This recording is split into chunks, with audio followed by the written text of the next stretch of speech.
have joining me in the studio Mr. Lanre Oloyede, who is the Executive Director for the Private Initiative on Grassroots Orientation. You're welcome to the studio, sir. Thanks for having me. Yes, and Mr. Oloyede is here to discuss on preparations and orientation level for the coming elections. Remember, elections is in February, which is just a little over a month from today. And of course, we are going to be talking about the level of awareness and orientation as regards what citizens or would-be voters need to do and how they need to get themselves prepared for the day itself.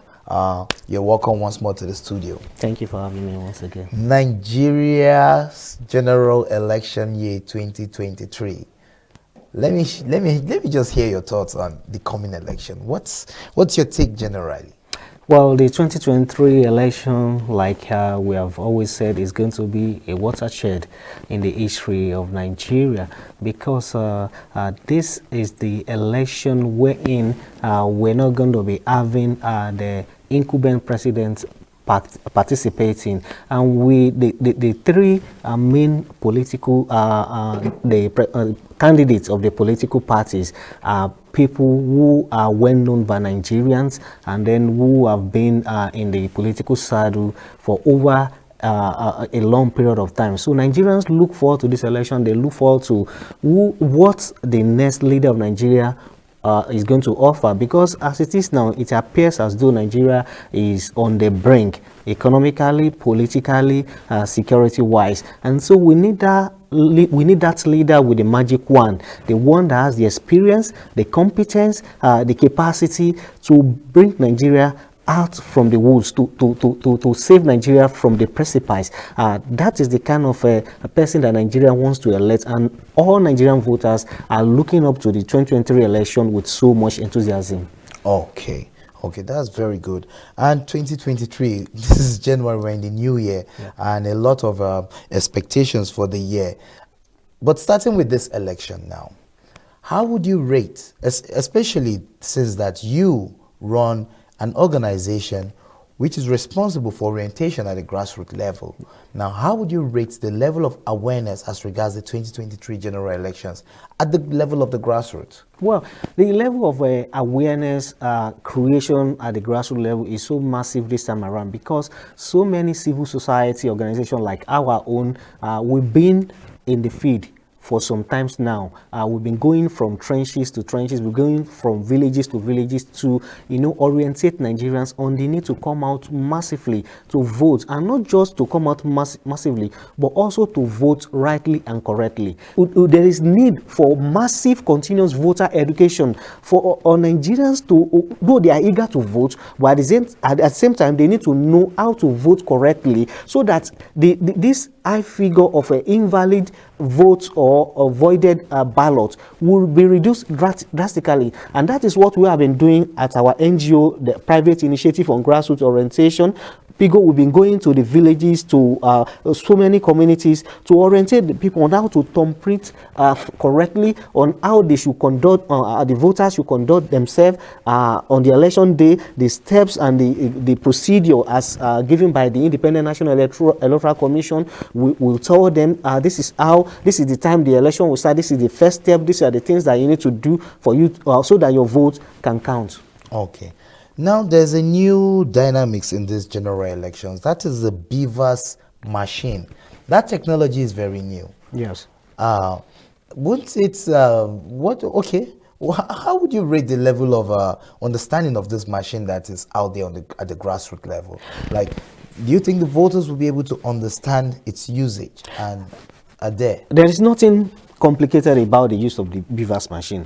An average voter who can operate his mobile phone can operate the BVAS machine. So the voter does not even need to have anything to do with the BVAS machine. The BVAS machine will be operated by the electoral officials. It's just to accredit, to authenticate the accreditation of the voter. That is what the BVAS machine is all about.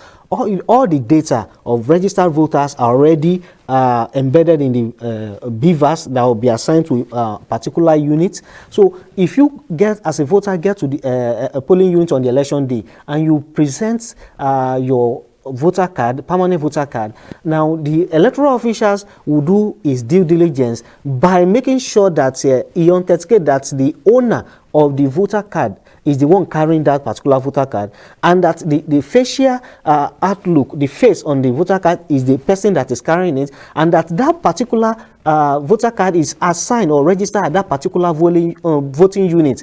That is what the BVAS is there to do. It's not the BVAS, and it's not a complicated. Even our mobile phones are more complicated than the BVAS machines. So and then from what we have been hearing about INEC, the viability of the BVAS machine is about 60 or 70% efficiency. So there's nothing to worry about the BVAS machine.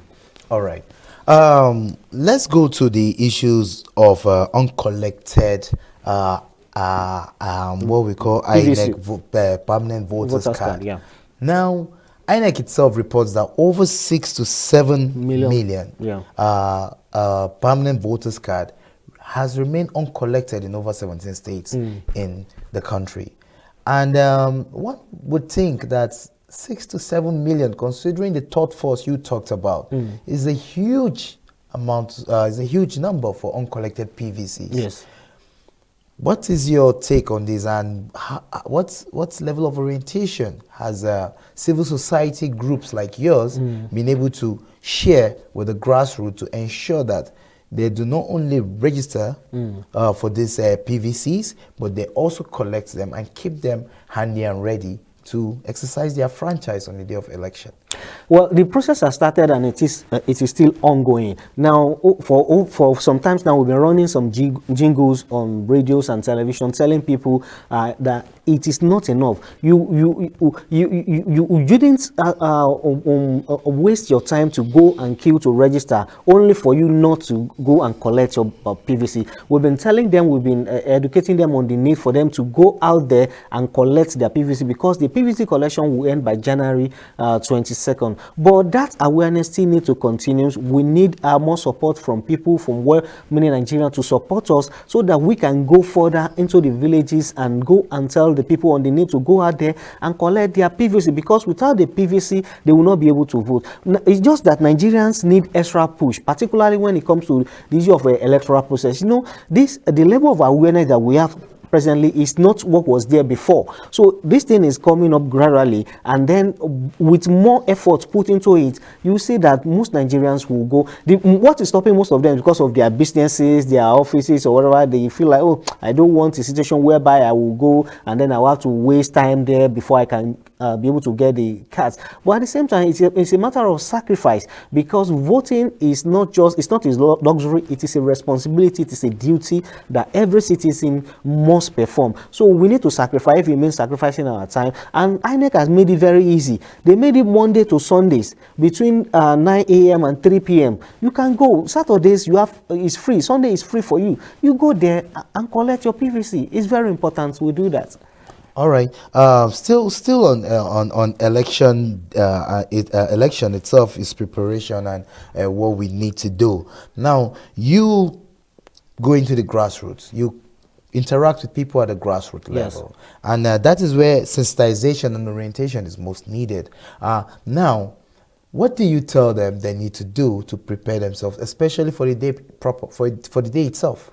Very important. They need to identify their polling unit, because one mistake that people do, just like students do in JAM, when students want to write JAM, most of them wait till the morning of the JAM exam before they are they locate their centers. What we do during our own time is, days before the exam, you go and locate your center, you locate the school, and if possible, locate the seats on which you are going to sit on the examination that is going to help you. So Nigerians need to know their the location of their polling center. So they go there and check, okay, this is where I'm going to vote on Saturday. So that when on that day you will not be going everywhere because the last election, I covered the last election, the 2019 election, and one of the things I experienced that I saw voters running scatters, and it was not only voters, even INEC officials. I could tell you, as at 11 a.m. in the morning, there were INEC officials who did not even know their location. They were still driving the vehicle that was carrying them, was still moving around looking for. No, these things are not supposed to be. A day or 2 days before election, all these things are supposed to be sorted out. You know where you are supposed to be. Get all your equipment ready. That is for INEC officials.